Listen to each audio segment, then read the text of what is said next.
Yeah, tell the mayor I will have the list by tomorrow afternoon. I just have to finish up this last round of interviews. Who's up now? The guy with the big wheel, Mr. Ferris, I think. Yeah, Mr. Ferris. Now, as I understand it, we have you on for steel inspection right now for some of our buildings. Yes. And while I was planning and getting ready for that, I had an idea. So you remember how the French had that like really big radio tower? Well, I was thinking, the radio tower. I was thinking, America. Big. Better. Best. Okay. All right, so you know how inside the tower, Otis had like that box that went up and down, the up and down box? Well, I was thinking, what if, okay, and I started designing it, we had a wheel. And, on that wheel, we'd have, little boxes that people sit in and they can, look out at the beautiful white city that we're designing, and they can pay us money to ride in it and look like that. Huh? If you're expecting a lot of profits, I think, we're going to have to discuss making sure the city gets a healthy share of that. Yeah, no, I'm sure we can negotiate something. My people will talk to your people. At the end of the day, it's all about having bigger, better, and more American than the French. Am I right or am I right? Thank you for coming in, Mr. Ferris. Let me check my notes. Buffalo Bill, I think. Buffalo Bill? Here? Now? A little warning would have been nice. What's the big deal? It's just Buffalo Bill. The mayor has one policy for the applicants. They cannot be Buffalo Bill. Just let him know when he comes in. It's not a big deal. It's just Buffalo Bill. Well, howdy there, partners. I thought I'd drop on by, as it does seem that you fine fellas, I must say, have accidentally sent me a letter of rejection, which I was sure must be a mistake. Mr. Cody, unfortunately, we had to deny you the rank of exhibitor, and we've given that opportunity to a nice man named Mr. Wrigley. I hope you understand, but we do have to move on. Have a fine day. Well, I do suppose it's high time I get a move on as well. Have your gentlemen selves a fine day. Perhaps we'll see each other soon. Next up is Krupp, the German military and munitions guy. So,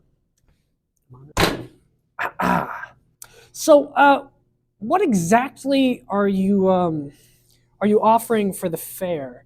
See, your application just said big gun, and I wanted to clarify on that subject before we moved on, just so everyone's on the same page. We have the biggest gun, and we wish to prove it.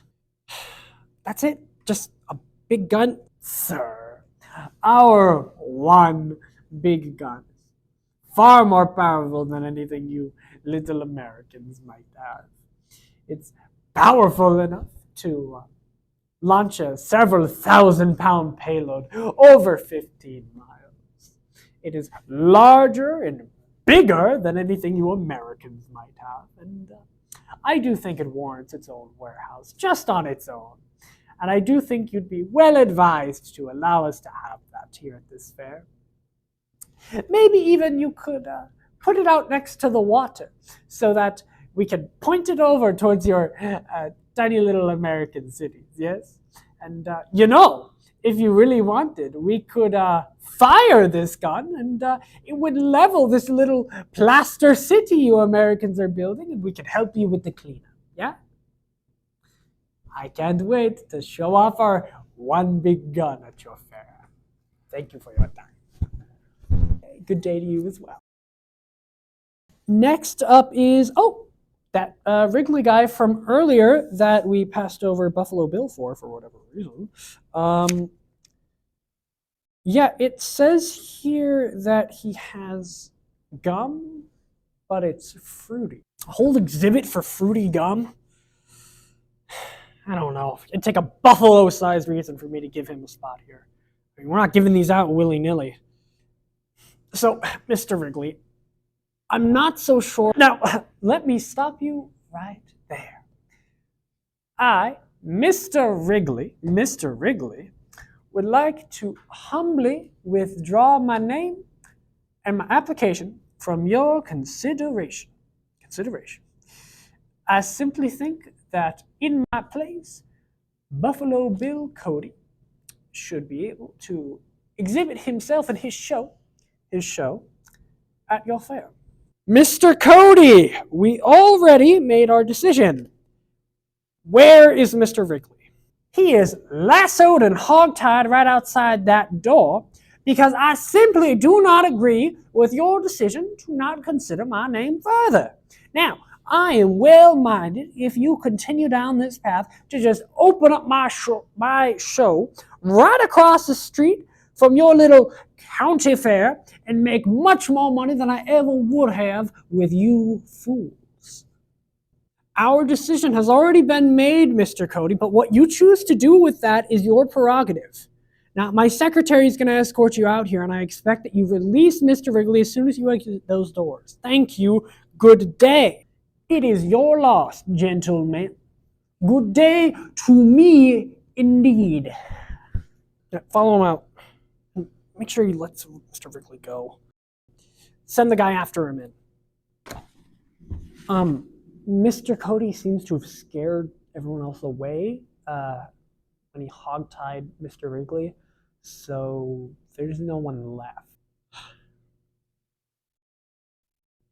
Who do we have left? All right, let me check my notes. I'll see what we've got. Okay, under food, we have sausages for the Vienna exhibit. Those might be good. Those could be a hit, honestly. We have butter made from peanuts, and we have pancakes from somebody's aunt. And then we also have a group of Norwegians who want to sail a Viking ship to the fair to remind us. I have it somewhere in my notes. Yeah, here it is. They said they want to do it to, quote, remind us who got here first, take that Columbus. I guess we'll just have to accept everyone. Except Bill Cody. Yeah, although, I guess you could say you got that buffalo-sized reason. Don't.